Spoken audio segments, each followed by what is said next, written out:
नमस्कार शेतकरी मित्र, आजचा विषय आहे आंब्यातील नांग्या कशा भरायच्या आणि रोपं कशी लावायची.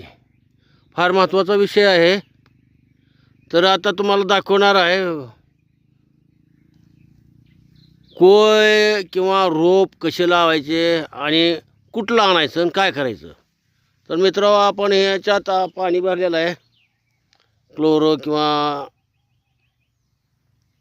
प्लस ब्ल्यू कॉपर, आणि त्याचं पाणी आपण या रोपाला घालीत आहोत.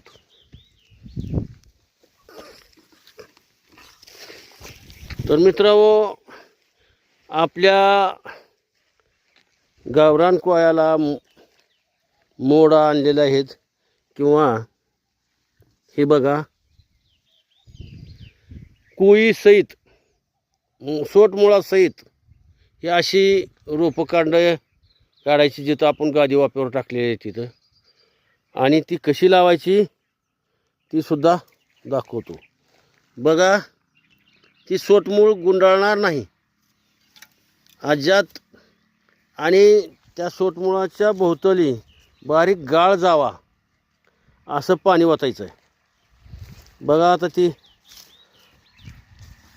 अशी रोपं जर असतील तर ह्याला सोटमूळ कायम असतो, आणि ह्याच्यानंतर ह्याला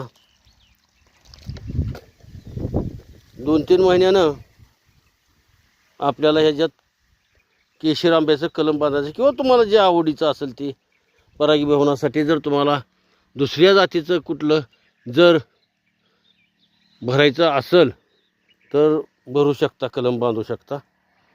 हे असा गाळ झाला पाहिजे, आणि ही जाग्यावर कोय टाकल्यासारखंच. आता याच्या भोवताली आम्ही कोयासुद्धा टाकलेल्या आहेत, कारण ती कोय नाही उगवली तर ही आपलं उगवलेलं रोप जे आहे ती खात्रीचं झालं. तुम्हाला जर व्हिडिओ आवडला तर लाईक करा, शेअर करा. घंटीला मात्र स्पर्श केल्याशिवाय सोडू नका, घंटीलासुद्धा टच करा. थँक्यू. आजचा विषय एवढाच होता. आज आपण इथेच थांबू.